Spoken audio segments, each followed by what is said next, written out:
तो पाकिस्तान में इस वक्त खलबली मची हुई है। पाकिस्तान डरा हुआ है, सहमा हुआ है।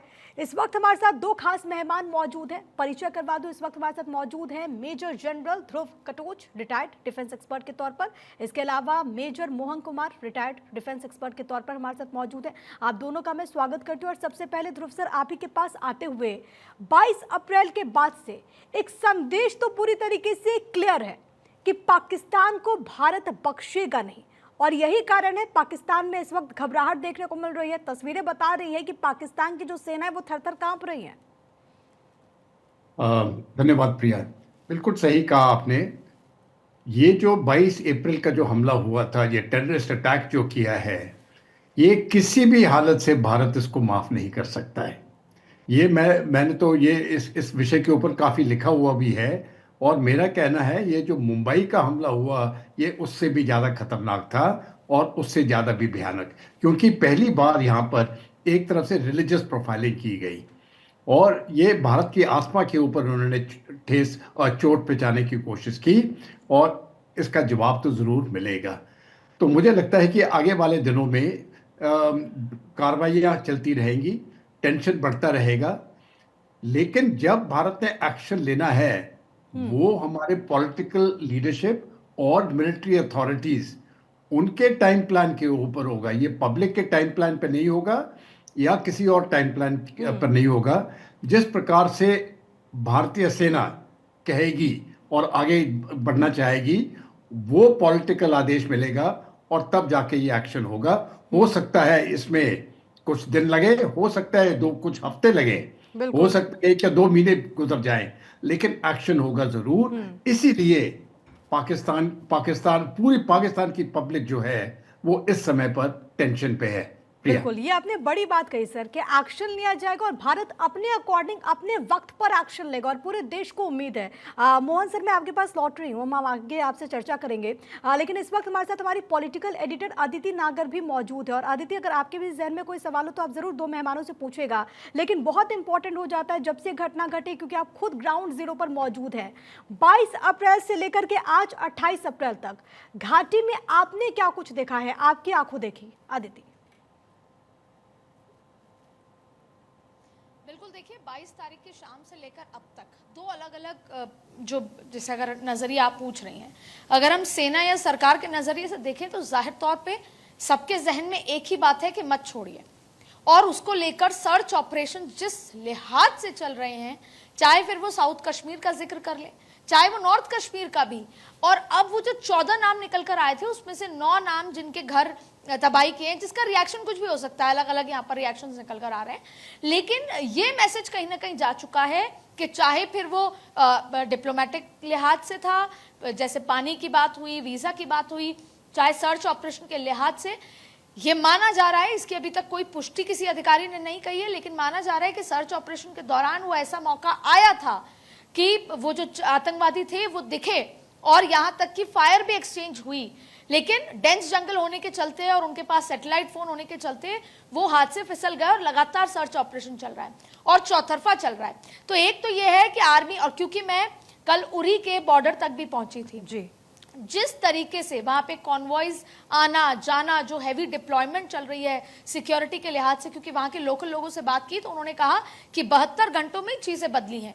नहीं तो उरी का वो आखिरी गांव जहां पर शेलिंग भी होती थी 3 साल पहले 2021 तक, उन्होंने कहा कि उन्होंने अपने घर दिखाए जो जख्मी हो गए थे, तमाम तरीके की चीजें, लेकिन उनका 3 साल से कोई शेलिंग नहीं हुई। अभी कल रात को दूसरे जो इलाका है वहां पर जरूर थोड़ी पाकिस्तान की तरफ से लाइट बमबारी तरह से हुई थी, जो गन्स जिसे बोलते हैं, वो जरूर हुई, जिसका जवाबी भी हुई, लेकिन इस तरह की कोई स्थिति नहीं है। अब ये भी सिक्योरिटी यहाँ पर लिहाज से बताया जाता है कि क्योंकि एयर स्पेस पाकिस्तान ने वैसे बंद की है, लेकिन एयर स्पेस पर भी उनकी गश्त चल रही है, उनके जो फाइटर जेट्स हैं वो पूरी निगरानी रखते हैं, उन्होंने अपनी एलओसी पर फौज भी बढ़ा दी है। तो ये तो एक नजरिया है कि आप ये समझ लेंगे कि किस तरीके से, जिसे कहते हैं कि पुल अप द सॉक्स, तो सेना has pulled up the socks, वो ऑलरेडी पुल्ड अप होंगे, लेकिन अब इस घटना के बाद जाहिर तौर पर जिस तरीके से, अब बात आती है यहाँ के लोगों की। देखिए, यहाँ के लोग वन एंड ऑल ये चाहते हैं कि ये आतंकी हमला जो हुआ उसकी जवाबी कार्रवाई हो, उन लोगों को पकड़ा जाए और उन लोगों को सजा दी जाए। लेकिन एक बात और है, क्योंकि मैं लगभग 6 दिन हो चुके हैं मुझे यहाँ पर जी, एक बात और है जो शायद लोगों को सुनते हुए अच्छी लगे या ना लगे। मैं इन सारी बात कहने से पहले बार बार ये कहूंगी कि कश्मीर के उन लोगों को सलाम है जो यहाँ के पर्यटकों को अपने माथे पर बिठाते हैं। कश्मीर के उन लोगों को सलाम है जिन्होंने वहां की ऐसी स्थिति में पर्यटकों को नीचे लेकर आए। लेकिन अगर सेंटिमेंट की बात कहें तो आज भी कहीं ना कहीं एक न्यूट्रल सेंटिमेंट है पाकिस्तान और भारत को लेकर।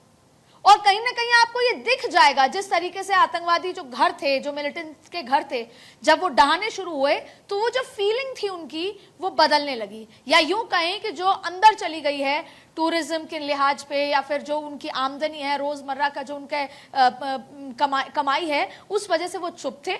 आर्मी से थोड़ा डर है, लेकिन सही मायने में वो ये मानना ही नहीं चाहते कि इसमें पाकिस्तान का हाथ है। और आप यकीन मानिएगा, ये मैं सिर्फ श्रीनगर का जिक्र नहीं कर रही, मैं पुलगाम का जिक्र नहीं कर रही, मैं उरी का जिक्र नहीं कर रही, मैं इन 6 दिनों में कम से कम 1000 किलोमीटर का पूरा दौरा अलग अलग इलाकों में करके आई हूं। बडगाम से लेकर कुलगाम से लेकर अलग अलग जगह। कोई भी ये नहीं मानना चाहता कि ये पाकिस्तान का हाथ है। वो ये मानते हैं कि आतंकवादी हमला है, पर वो इसको पॉलिटिकल बता के कहीं ना कहीं इस पूरे गेम को किसी और तरीके से, आदिति, यहाँ तक क्या कि आप इन फर्ज दोनों मानिए चीज को अलग किया जा सकता है क्या? क्योंकि ये सिर्फ भारत नहीं, पूरी दुनिया मानती है कि पूरी दुनिया में अगर आतंक का कोई पर्याय है तो वो पाकिस्तान है। मैं लौट रही हूँ आदित्य, हम आगे इस पर चर्चा जरूर करेंगे, लेकिन एक बार फिर से बात करेंगे भारत पाकिस्तान की और पाकिस्तान में मची खलबली की। आदित्य जिस बात का जिक्र कर रही थी, और मेजर मोहन कुमार, मैं आप ही के पास आना चाहूंगी और इसी बात को थोड़ा आगे बढ़ाते हुए कि क्या हम पाकिस्तान को आतंक से क्या अलग करके देख सकते हैं क्या? क्योंकि जब ये घटना घटी, जब इतना बड़ा हमला होता है, पाकिस्तान कहता है कि भाई हम पर आरोप मढ़ना तो आसान है। उसके बाद उनके मंत्रियों का स्टेटमेंट सामने आता है, किसी इंटरनेशनल न्यूज़ चैनल को जब वहाँ पर स्टेटमेंट दिया जाता है तो मंत्री इंटरव्यू में इस बात को कबूलते हैं कि पाकिस्तान सालों से आतंक को सुरक्षित ढंग से पनाह देता आया है पश्चिमी देशों की वजह से। देखिए प्रिया, मेरे ख्याल से आपकी बात से मैं पूरी तरह से इत्तेफाक रखता हूँ। जहाँ तक पाकिस्तान का सवाल है, ये टेररिज्म का क्रेडल है। सारा दुनिया भर का जो टेररिज्म है वो यहीं से जनरेट होता है। इसमें किसी को कोई दो शक नहीं है, कोई दो राय नहीं है इस बारे में। लेकिन मेरा जो मानना है, मैं जो चाहता हूँ, जिसमें आपको हमारे लिए एक छोटी सी कमी शायद जो मैं फील करता हूँ, और शायद ये एक बहुत अप्रोप्रिएट टाइमिंग है कि हमें करना चाहिए कि हमें पाकिस्तान को एक टेररिस्ट स्टेट डिक्लेयर कराने के लिए, एक आतंकवादी देश घोषित कराने के लिए इंटरनेशनल लेवल पे भी बहुत काम करने की ज़रूरत है। हम अपनी बात को सबको जानते हुए भी शायद कहीं हम नहीं प्रोजेक्ट कर पा रहे हैं इंटरनेशनल अरीना के ऊपर कि बाकी देश भी पाकिस्तान को as a terrorist state declare करें, माने, और उसी हिसाब से इनके ऊपर इकोनॉमिक सैंक्शन लगाएं। लास्ट टाइम भी आपने देखा था कि उसमें जो फाटा की एक्सचेंज इसमें लगाई थी, और वो बाल पाकिस्तान किस तरीके से बच गया था पिछली बार भी। इस बार ये हमें अपॉर्चुनिटी है कि पाकिस्तान के ऊपर वो इकोनॉमिक सैंक्शंस लगवाए जाए, पाकिस्तान को एक एक टेरर स्टेट डिक्लेयर कराया जाए। हम ना तो उसको एक एनिमी स्टेट डिक्लेयर कर पा रहे हैं, ना हम उसको एक टेरर स्टेट डिक्लेयर करवा पा रहे हैं, नंबर 1।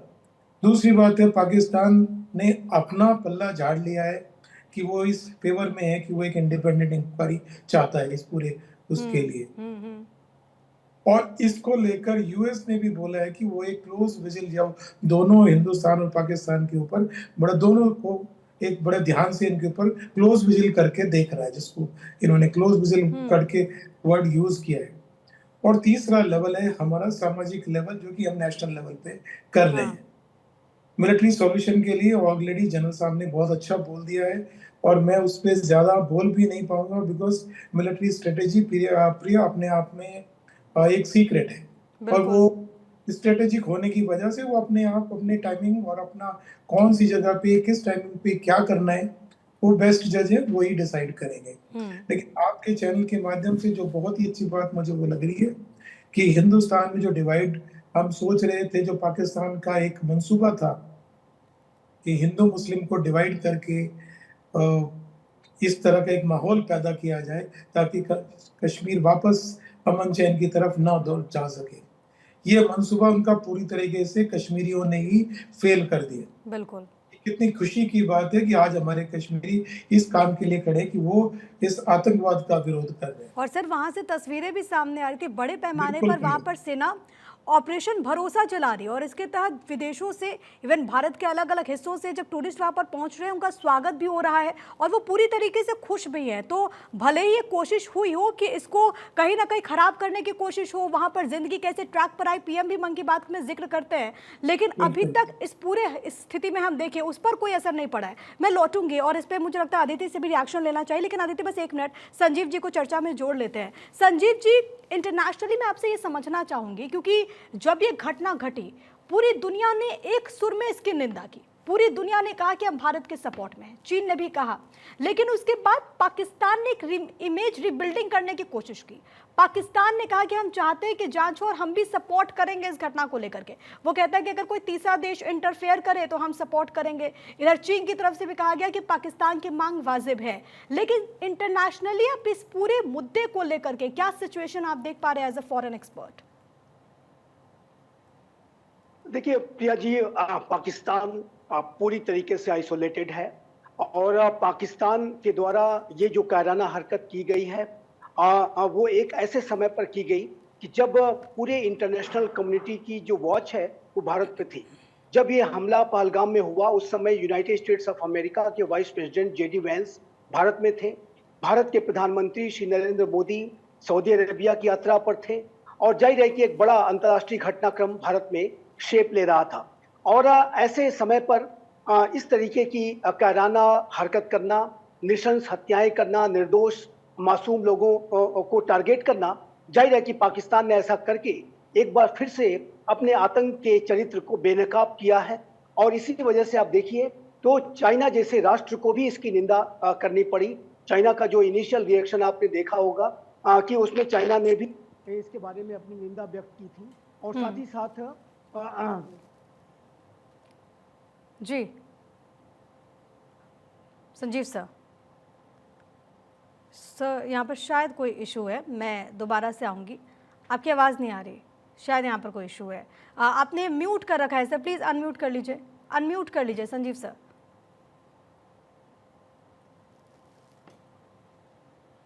सर शायद कोई टेक्निकल इशू है, मैं लौट रही हूँ, हम आगे ज़रूर चर्चा करेंगे।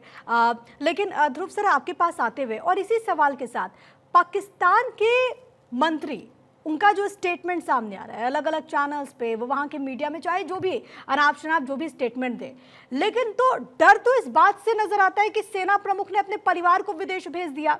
बिलावल भुट्टो जो बीते दिन तक वो स्टेटमेंट दे रहे थे कि खून बहेगा, उन्होंने अपने परिवार को विदेश भेज दिया। देखिए, जहाँ तक खून बहने की बात करते हैं, पाकिस्तान की लीडरशिप बिल्कुल क्लियर है, खून बहेगा तो उनके आम पब्लिक का, उनका नहीं। इसलिए उन्होंने अपने परिवार तो सबसे पहले ही भेज दिए। लेकिन कुछ स्टेटमेंट्स जो उनके लीडर्स की तरफ से आए हैं, मैं समझता हूँ बिल्कुल गैर जिम्मेवार वाले स्टेटमेंट हैं। उनका रेल मंत्री कहता है कि न्यूक्लियर हथियार फेंकने के लिए तैयार है। अरे भाई, आप किसको न्यूक्लियर धमकी दे रहे हो? भारत ने तो अपनी न्यूक्लियर स्ट्रैटेजी बिल्कुल साफ कह दी है, हम पहले इस्तेमाल नहीं करेंगे। लेकिन अगर कोई इस प्रकार का वार भारत के ऊपर करता है तो उसका मुंह तोड़ जवाब होगा, तो पाकिस्तान तो बिल्कुल खत्म हो जाएगा। तो ये धमकियां ये जो लोग दे रहे हैं, इनको थोड़ा सा अपने मुंह के ऊपर, जवान के ऊपर मुझे कुछ कंट्रोल रखने की बहुत आवश्यकता है। भारत किसी भी धमकी से नहीं पीछे हटेगा, खास करके पाकिस्तानियों से। ये वैसे ही जब पाकिस्तान की सेना है, जब औरतों के साथ और बच्चों के साथ बलूचिस्तान में लेकिन लड़ते हैं, पाकिस्तान को अपनी आवाम की सर चिंता नहीं है, पाकिस्तान को सिर्फ आतंकवादियों की चिंता है।